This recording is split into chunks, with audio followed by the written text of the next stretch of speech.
رات کا سناٹا چھایا ہوا تھا۔ چاند بادلوں کے پیچھے چھپا ہوا تھا اور سرد ہوائیں چل رہی تھی۔ احمد اپنے کمرے میں بیٹھا کتاب پڑھ رہا تھا۔ جب اس کے موبائل کی گھنٹی بجی، اس نے موبائل اٹھایا تو اسکرین پر حامد کا میسج تھا۔ اگر سچا دوست ہے تو آج رات 12 بجے قبرستان پہنچ۔ یہ پیغام پڑھ کر احمد کے دل پر خوف اور بے چینی پیدا ہو گئی۔ حامد اس کا سب سے قریبی دوست تھا، لیکن یہ میسج عجیب تھا۔ آخر حامد اسے آدھی رات کو قبرستان کیوں بلا رہا تھا؟ احمد نے کئی سوالات اپنے دل میں اٹھائے، لیکن دوستی کے رشتے نے اسے جواب دینے پر مجبور کر دیا۔ اگر حامد کو میری ضرورت ہے تو مجھے جانا ہوگا، احمد نے خود سے کہا اور گھر سے نکل گیا۔ رات کی تاریکی میں احمد خاموش گلیوں سے گزر رہا تھا، قبرستان کی طرف بڑھتا رہا۔ راستے میں کتوں کی بھونکنے کی آوازیں اور ہوا کی سرسراہٹ سنائی دے رہی تھی۔ احمد کا دل زور زور سے دھڑک رہا تھا، لیکن وہ مسلسل حامد کے بارے میں سوچ رہا تھا۔ جب وہ قبرستان کے قریب پہنچا تو وہاں کی خاموشی نے ماحول کو مزید پراسرار بنایا۔ گیٹ کھلنے کے آواز سے اس کے قدم رک گئے۔ اندر ہر طرف دھند تھی اور قبر دھند میں چھپی ہوئی تھی۔ حامد، تم کہاں ہو؟ احمد نے زور سے آواز دی، لیکن جواب نہیں آیا۔ احمد ایک پرانے قبر کے قریب پہنچا جہاں حامد بیٹھا ہوا تھا۔ وہ عجیب حالت میں تھا اور اس کا چہرہ سفید اور ہاتھ کانپ رہے تھے۔ یہ سب کیا ہے حامد؟ تم نے مجھے یہاں کیوں بلایا؟ احمد نے گھبرا کر کہا۔ حامد نے احمد کی طرف دیکھا اور دھیمی آواز میں کہا، مجھے تمہاری مدد چاہیے۔ احمد، یہ ایک بڑی آزمائش ہے اور میں اکیلا یہ نہیں کر سکتا۔ احمد حیران تھا، لیکن اس نے پوچھا، کس چیز کی مدد؟ تم کیا چھپا رہے ہو؟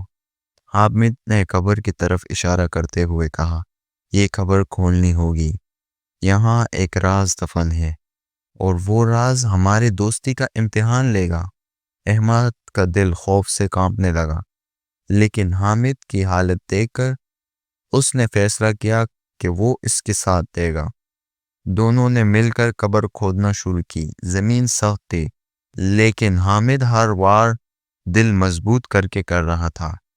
کچھ دیر بعد ایک لکڑی کا صندوق نکلا۔ حامد نے صندوق کو کانپتے ہاتھ سے کھولا۔ اندر ایک پرانی کتاب اور سونے کے سکے تھے۔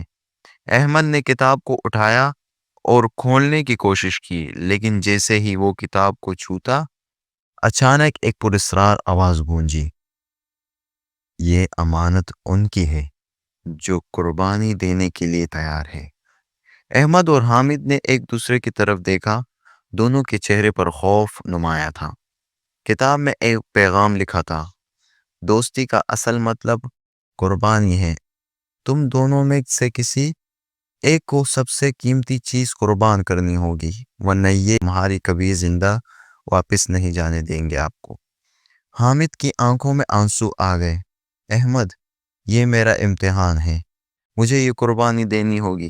لیکن احمد نے سختی سے کہا، نہیں، ہم دونوں دوست ہیں، ہم یہ آزمائش ایک ساتھ پورا کریں گے۔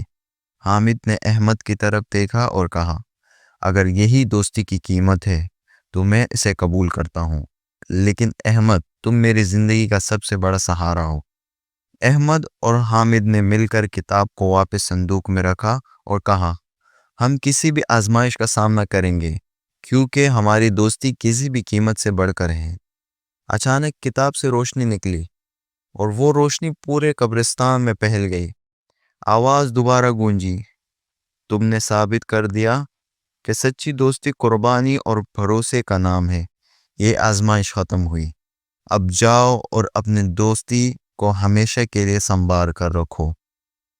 صبح کا وقت ہو چکا تھا۔ احمد اور حامد قبرستان سے باہر نکل رہے تھے۔